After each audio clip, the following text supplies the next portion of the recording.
अरे आग लगे, ये भी कोई जिंदगी है। सुबह से चिल्लम चिल्ली पुकार सुन के मैं तो तंग आ गई हूँ। अरे वो भी क्या दिन थे जब मैं गांव में रहा करती थी। पहले बड़ी सुखी थी मैं। पहले मेरी जिंदगी क्या थी और अब क्या हो गई है।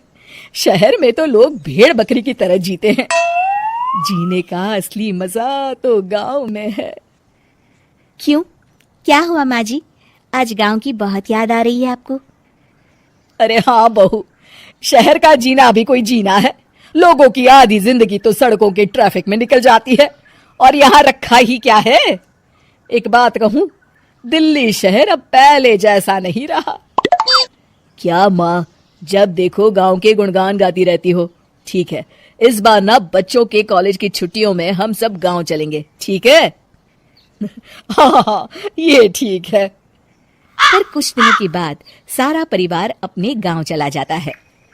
अरे वाह, कितनी ताजी और साफ हवा है, कितनी शांति है यहाँ। चल बहू, अब बढ़िया सा खाना बना दे, मजे से आंगन में बैठ के खाएंगे। सुशीला गांव का माहौल देख बड़ी खुश होती है। 2 दिन के बाद गांव की कुछ औरतें सुशीला के घर आती हैं। बड़े दिनों के बाद गांव आई है सुशीला। हमें तो लगा कि तू शहर जाके गांव को भूल गई। और बतिया, तेरी बहू कैसी है? जरा मिलवा तो उससे।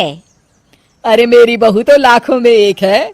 बड़ी किस्मत वाली हूँ मैं जो मुझे जानकी जैसी बहू मिली है। हमेशा मेरी सेवा में लगी रहती है और आज तक कभी पलट कर जवाब नहीं दिया उसने। सुशीला की बातें सुनकर सभी औरतें हंसने लगती है।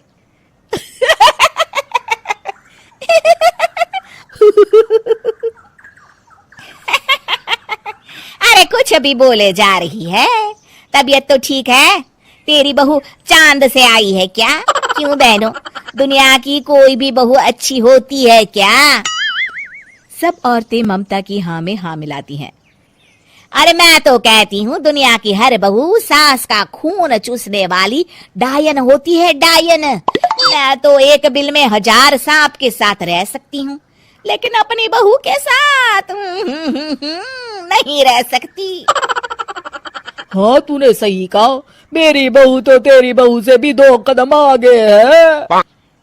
सब औरतों की बातें सुनकर ममता मन ही मन बड़बड़ाती है। अरे ये गांव सुधर गया, लेकिन औरतें नहीं सुधरी। अगर थोड़ी देर और इनकी बेवकूफी भरी बातें सुनूंगी तो मैं सच में पागल हो जाऊंगी। फिर सुशीला उन औरतों को घर से दफा कर देती है और राहत की सांस लेती है। अरे बहू, जरा बाम लाके मेरे सर पर तो लगा दे। उन औरतों की फालतू बातें सुनकर मेरा सर चकरा गया है। इस गांव की औरतों का तो भगवान ही मालिक है। फिर अगले दिन सुशीला की सास उससे कहती है, अरे बहू, तू यहाँ क्या आराम फरमाने आई है? आखिर ये तेरा ससुराल है। चल चल, घर के कामों में हाथ बटा। शहर में कुछ काम धाम तो करती नहीं है। जरा अपने आप को तो देख, कितनी मोटी हो गई है। सारा दिन घर का काम करने के बाद शाम को सुशीला, हाय मेरी कमर, हाय मेरे पैरों ने तो जवाब दे दिया।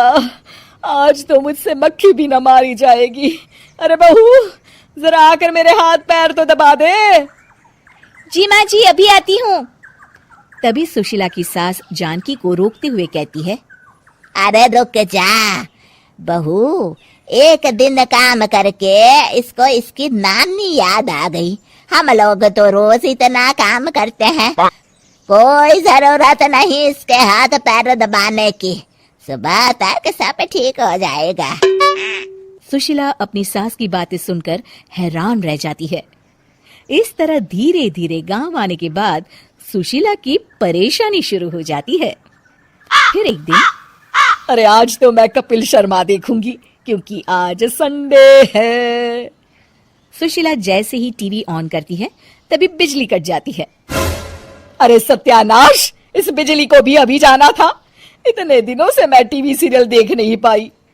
हमारा देश इतनी तरक्की कर रहा है, अरे पता नहीं ये गांव कब सुधरेगा। अरे अब तो 2 दिनों के लिए बिजली को भूल जा। ये तो यहाँ रोज की बात है। अब इस अंधेरे में रहने की आदत डाल ले। हाँ। हे भगवान, अब क्या होगा? ऊपर से इन मच्छरों ने जीना हराम कर रखा है। दूसरी तरफ घर के काम कर करके और बिना किसी सुविधा के सुशीला तंग आ जाती है और उसे शहरी जीवन याद आने लगता है। क्यों माँ, मजा आ रहा है ना? अरे, आपने ऐसी सूरत क्यों बना रखी है? मुस्कुराइए, अब हम गांव में हैं। मोहन के साथ जानकी भी अपनी सास की खिंचाई करती है। हाँ हाँ माँ जी, आप ही तो यहाँ की बड़ी तारीफ कर रही थी। फिर अभी तो कुछ ही दिन बीते हैं। वैसे भी अब तो आप यहीं रहने वाली है ना? अरे नहीं नहीं बहू, मैं एक दिन और यहाँ रुकी तो मर जाऊंगी। मुझे शहर ले चलो। क्या दिन थे, कितनी सुखी थी मैं वहां। ठीक है माँ, हम कल ही वापस शहर चले जाएंगे। इस तरह सुशीला शहर आ जाती है और फिर कभी दोबारा गांव जाने की जिद नहीं करती।